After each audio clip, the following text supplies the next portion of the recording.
Hi, this is Rich with Rich Baum Photography, Sacramento, California, and I'd like to welcome you to my YouTube channel, Tips and Tricks for Real Estate Photography. This is a place where we can talk about all things real estate photography related. We talk about gear, we talk about techniques, we talk about business, we talk about all kinds of stuff. But today I think you know what we're going to talk about. But before we do, I'd like to say thank you, Adorama, for sponsoring my channel. Please use that affiliate link if you'd be so kind. It helps me make these free videos. Yes, can you imagine that? Free videos? Who does that? Well, other people do it, but I do it, and I do it for you. So if I've helped you, help me out. Use that the next time you go purchase something like new lights from Flashpoint, which is the Adorama brand.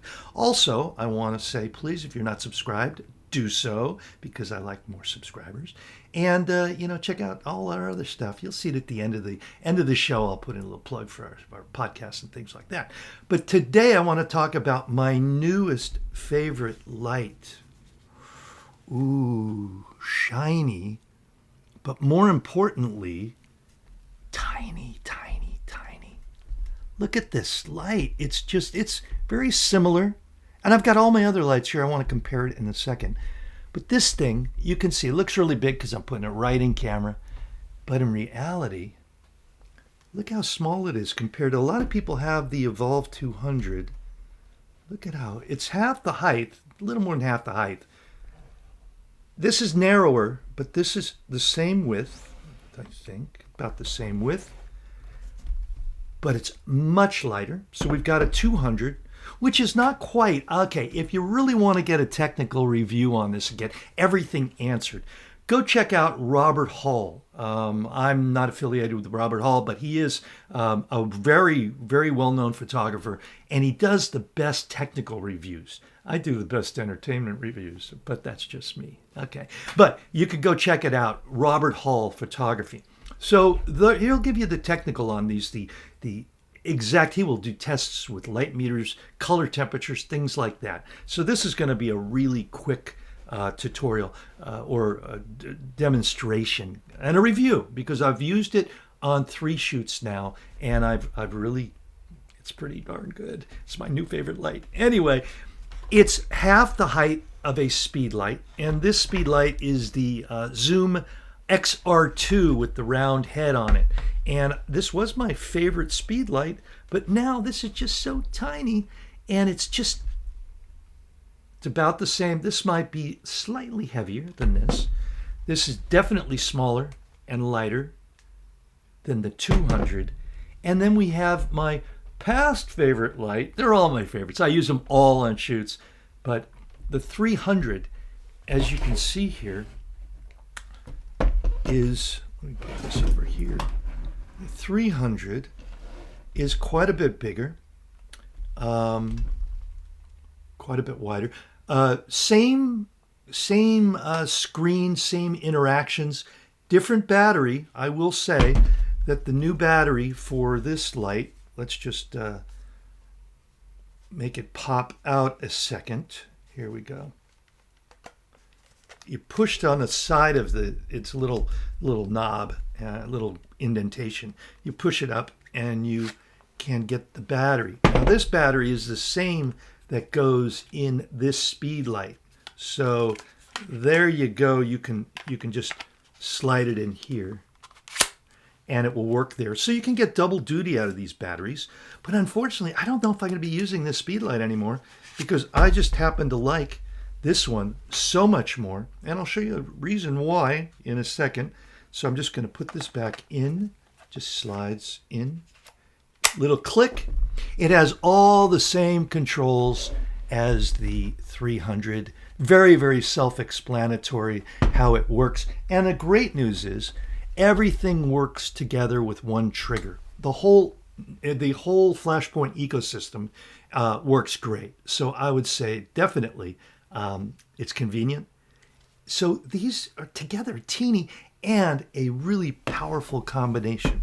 Now, I call Flashpoint lights in 3 groups. I've got the smaller lights, speed light 100, 200, 300, and they are all in the small category. Then you go up to the bigger lights, which are the 400 and the 600. Well, I'm not going to bring out my 600, but I'm going to bring out the 400. So you can see here where, okay, the 400 is substantially bigger. Let's compare the 400 and the 300.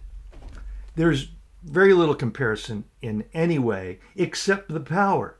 This is 300 watt seconds and this is 400 watt seconds. So for me, I'm going to go with the 300 almost all the time. Then if I need it, I'm going to bring a 600. But I just wanted to show the size comparison, how teeny this is. It's like the size of a Coke can. It's even smaller maybe. Okay, so it's a soda can size. So let's get this bad boy, and it's so heavy. Actually, the 300 is a great light, and I use it on almost every single shoot. So these are the lights I'm using now on all of my shoots. Right here, I have the 100, the 200, and the 300. It's getting complicated in here, boy. Okay, so you can see here, I will put this on a stand and this on a stand, and I may either use this light or this light. I usually use this because it's about the same size and it's much more powerful. It's an extra 100 watt seconds. And then I will put this in a lens pouch. Not a lens pouch. Yeah, actually, I use a lens pouch, but you can use whatever pouch works for you. I zip tie it to my tripod. I have a video on that. And here's what I've been doing. This has the same umbrella connector as the 300. And I'm sorry if you're getting confused because I've got so many lights here. I'm putting this right on my 100. Okay, really easy to connect. So I can put this on a light stand if I want, but I don't think I'm going to ever use this on a light stand. And what I do is I just get my handle grip right here off of Amazon. Thank you, Sam Chen, for suggesting this one. And I have a little knuckle on there, brass knuckle. I put it on here. I tighten it down. And actually, I can fit this all in my Pelican 1510 case. And there I go. Pretty slick, I will tell you. It's really handy. I put it in the pouch. I grab it. I just rip it off. And it is actually powerful enough where the speed light is not quite powerful enough to shoot a whole house to me now. I could do it if I went through some tricks and tips and tricks and did my own tips and tricks. But for me, I actually shot a whole house with the 100. It happened to be a house that wasn't super big, but it was definitely a viable, good-sized house. So this is my newest, might need a new light here, my newest favorite guy here. And I've been using it in the field, and it's great. It also has a zoom ability, so you can zoom the head to go, I think it's like 20 millimeters to 75 millimeters. I could be wrong. Check out Robert Hall again. And you can just go on the Adorama website, and the link will be there. The affiliate link will be there too. And if you want to get one of these, I'd suggest it. Now, there's something to be said about this, though. This light is $299, so it's about the same price as a 200. And this comes with a pouch. I mean, a zippered case, as does this.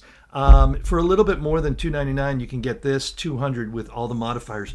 And these also have modifiers too, magnetic modifiers, so they're really cool. Same as here, same kind of head. So that is a really great option. And I'm going to do another follow-up video after about 2 months of using this. And I will include, they're going to send me the modifier so you can see what they got. But we don't really use modifiers for real estate photography. At least I don't. It's just easier just to bounce off the ceiling. Okay.